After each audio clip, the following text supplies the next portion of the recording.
दोस्तों बिहार के अंदर चाहे हाई स्कूल के स्टूडेंट हो, +2 स्कूल के स्टूडेंट हो, मिडिल स्कूल के स्टूडेंट हो, यानी बिहार के अंदर अगर क्लास 1 से लेकर क्लास 12 तक के अंदर पढ़ने वाले जितने भी स्टूडेंट हैं उनके लिए शिक्षा विभाग बिहार ने बहुत बड़ा लेटर जारी किया है 3 अप्रैल 2025 के डेट में। और ये लेटर जारी किया गया किसको?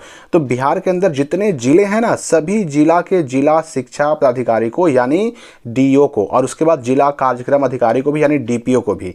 अब इसमें कहा क्या गया है मैं आपको बताने वाला हूं। 5 बहुत ही महत्वपूर्ण इंस्ट्रक्शन दिए गए हैं 2025-26 जो ये एकेडमिक ईयर शुरू हुआ उसके लिए, 2025-26 के लिए। ठीक है, इसमें क्या कहा जा रहा है आप बड़े ध्यान से समझिए क्योंकि बहुत काम की चीज़ है। आपके एडमिशन को लेकर के, चाहे 9 वाले 10 में एडमिशन की बात कर रहे हो या फिर 11th वाले 12 एडमिशन 2025 की बात कर रहे हो, या फिर किसी क्लास में पढ़ने वाले बच्चे अगले क्लास में जाने के लिए एडमिशन के बारे में सोच रहे हो, सब के लिए जवाब मिल चुका है। देखिए इसमें जो है ना कहा गया है, सबसे पहला पॉइंट ये कहा गया कि आप अवगत हैं कि नए अकादमिक सत्र यानी न्यू एकेडमिक ईयर 2025-26 में विद्यालयों में कक्षा का संचालन 1 अप्रैल 2025 से प्रारंभ कर दिया गया है। पहले सवाल का जवाब तो आपको ये मिल गया कि 2025-26 का जो एकेडमिक ईयर है इसके लिए जो नए क्लास में जो बच्चे जाने वाले हैं, अब चाहे वो क्लास कोई भी हो, 8वां वाले 9वां में, 9वां वाले 10वां में, 10वां वाले 11 क्लास में, 11 क्लास वाले 12 क्लास में, ये सभी के लिए 1 अप्रैल से क्लास शुरू करने का इंस्ट्रक्शन दे दिया गया है, 1 अप्रैल से। ठीक है, अब देखिए पॉइंट नंबर 1 क्या कहा जा रहा है कि अकादमिक सत्र यानी एकेडमिक ईयर के पहले 15 दिन में सभी विद्यालयों में कक्षा 1 में एडमिशन होगा। ठीक है, ये बात तो समझ में आ गई कि क्लास 1 में एडमिशन 15 दिन तक होगा, 1 से लेकर 15 तारीख तक, 1 से 15 अप्रैल तक। दूसरा पॉइंट देखिए कि अकादमिक सत्र के पहले माह में सभी कक्षाओं, कक्षा 1 से लेकर के कक्षा 12 तक की बात कही गई। इसमें क्या करेंगे, शिक्षक की नए कक्षा के पाठ को पढ़ाना शुरू नहीं करेंगे, बल्कि इससे पहले के क्लास जो है ना उसके पाठ को दोहराना यानी रिवीजन कराना सुनिश्चित करेंगे। मतलब यह हुआ कि अगर 9 से 10 में जा रहे हैं तो आपका जो है ना पूरे अप्रैल में 9 की ही पढ़ाई कराने की बात कही जा रही है। 11 से 12 में जा रहे हैं तो पूरे माह में मतलब अप्रैल में आपको 11 क्लास का ही जो पुराना बुक है उसका रिवीजन करने की बात कही जा रही है। और इस दौरान खास तौर से मैथ पर विशेष ध्यान देने की बात कही जा रही है। और यही नहीं, इसके लिए जो है ना विज्ञान और भाषा को भी गणित के बाद शामिल करने की बात कही जा रही है कि पूरे अप्रैल में रिवीजन किया जाए। पिछला क्लास छोड़ के जो बच्चा आया है, अपग्रेड हुआ है, उस पिछले क्लास का रिवीजन किया जाए।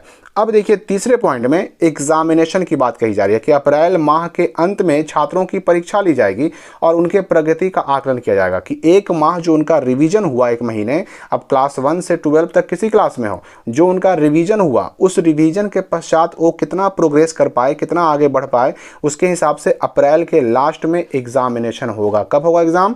तो अप्रैल माह के अंत में होगा। उसके बाद जो जिला के जो लोग हैं उनको भी ये इंस्ट्रक्शन दिया गया कि आप भी इस बात का ध्यान रखें कि रिवीजन भी कराया जा रहा है सारे स्कूलों में, और साथ ही साथ ये भी ध्यान रखें कि जो अप्रैल के अंत में यानी मंथ के अंत में, महीने के लास्ट में जो एग्जामिनेशन की बात कही जा रही है वो एग्जामिनेशन भी लिया जा रहा है। अब 5वां पॉइंट सबसे इंपॉर्टेंट है जिसमें आपको बहुत इंपॉर्टेंट चीजों का जवाब मिलने वाला है। देखिए 5वां पॉइंट में क्या कहा जा रहा है, विभाग द्वारा, शिक्षा विभाग द्वारा निर्णय लिया गया है कि सभी नामांकित बच्चे, जितने बच्चों का एडमिशन है चाहे जिस क्लास में हो, स्वतः अगली कक्षा में प्रमोशन किया जाए। सभी नामांकित छात्रों का अपने आप अगले कक्षा में प्रमोशन किया जाए, अर्थात ई शिक्षा कोश में दर्ज छात्रों की सूची को अगली कक्षा के लिए अपडेट कर दिया जाएगा। और अगर किसी छात्र को पुरानी कक्षा में रिपीट करने की जरूरत है तो अभिभावक यानी उस बच्चे के जो गार्जियन है उनकी सहमति से ऐसा भी किया जा सकता है। बहुत इंपॉर्टेंट चीज इसलिए है क्योंकि बहुत बच्चे बोल रहे थे कि हमको 9 से 10 में जाना है या फिर 10 से 11 में जाना है, 11 से 12 में जाना है। तो 11 से 12 और 9 से 10 का जो है ना मामला, ये स्वतः होगा, अपने आप अगले क्लास में आप प्रमोट कर दिए जाएंगे। रही बात 10 से 11 में जाने के लिए, तो इसके लिए तो भाई एडमिशन की प्रक्रिया होती है, तो एडमिशन की प्रक्रिया शुरू होने वाली है जिसके लिए मैंने अलग से वीडियो बनाकर सूचना आपको दे दी है।